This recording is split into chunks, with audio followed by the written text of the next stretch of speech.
धनतेरस दिवाली के शुभ अवसर की शुरुआत करने वाला एक त्योहार है जो पूरे भारत में बहुत उत्साह के साथ मनाया जाता है।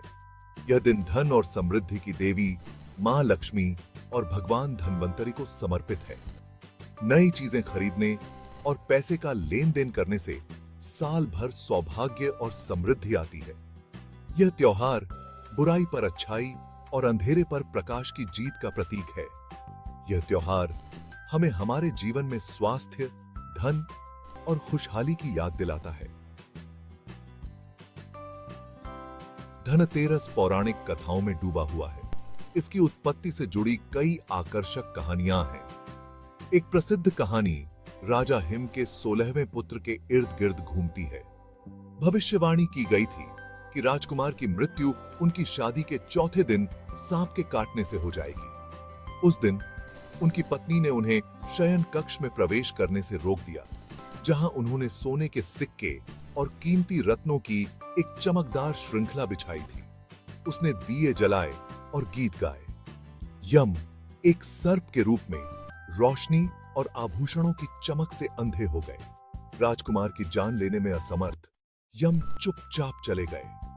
यह कथा धनतेरस पर प्रकाश और धन के महत्व पर प्रकाश डालती है। भारत के अलग अलग क्षेत्रों में धनतेरस कई तरह की रस्मों और रीति रिवाजों के साथ मनाया जाता है। हालांकि कुछ प्रथाएं पूरे देश में समान हैं। मां लक्ष्मी के स्वागत के लिए घरों को साफ किया जाता है और रंगोली, दियों और फूलों से सजाया जाता है। शाम को परिवार लक्ष्मी पूजा के लिए इकट्ठा होते हैं, प्रार्थना करते हैं और धन, स्वास्थ्य और समृद्धि के लिए उनका आशीर्वाद मांगते हैं। यमराज को प्रसन्न करने और अकाल मृत्यु को दूर भगाने के लिए घरों के बाहर एक विशेष दीपक जलाया जाता है, जिसे यमदीप कहते हैं। भाग 4 सोना, बर्तन और धनतेरस का प्रतीकवाद। धनतेरस से जुड़ी सबसे लोकप्रिय परंपराओं में से एक है सोना, चांदी या नए बर्तन खरीदना। लोगों का मानना है कि इस दिन कीमती धातुएं खरीदने से धन और समृद्धि आती है।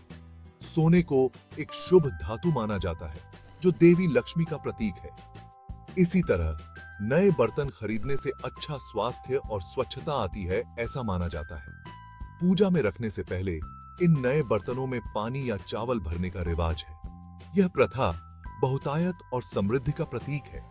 हालांकि धनतेरस पर नई चीजें खरीदने की परंपरा को सिर्फ भौतिकवाद के रूप में नहीं समझना चाहिए।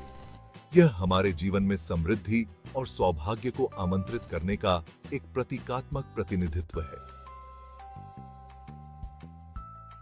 भाग 5 धनतेरस का स्थायी महत्व। भारत में धनतेरस का बहुत बड़ा सांस्कृतिक और सामाजिक महत्व है। यह एक ऐसा त्योहार है जो धार्मिक सीमाओं को पार करता है, जीवन के सभी वर्गों के लोगों को एक साथ लाता है।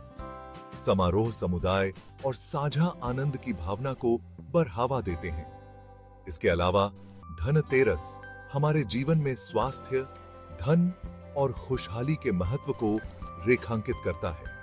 यह हमें हमारे आशीर्वाद के लिए आभारी होना और एक समृद्ध और पूर्ण जीवन के लिए प्रयास करना सिखाता है।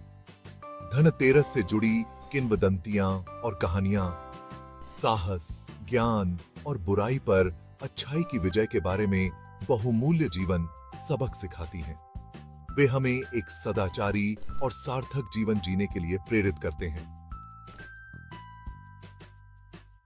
भाग 6 आधुनिक समय में धनतेरस। आज की तेज तर्रार दुनिया में धनतेरस आज भी उसी जोश और उत्साह के साथ मनाया जाता है जैसे प्राचीन काल में मनाया जाता था। हालांकि त्योहार आधुनिक संवेदनाओं के अनुकूल होने के लिए विकसित भी हुआ है। जबकि सोना और बर्तन खरीदने के पारंपरिक रीति रिवाज प्रचलित हैं, लोग इस अवसर का उपयोग स्टॉक, रियल एस्टेट और अन्य वित्तीय साधनों में निवेश करने के लिए भी करते हैं। फोकस भौतिक संपत्ति से समग्र वित्तीय कल्याण पर स्थानांतरित हो गया है। धनतेरस एक अनुस्मारक है कि समृद्धि में न केवल भौतिक धन बल्कि अच्छा स्वास्थ्य, खुशी और आध्यात्मिक विकास भी शामिल है। यह चिंतन, कृतज्ञता और नई शुरुआत का समय है।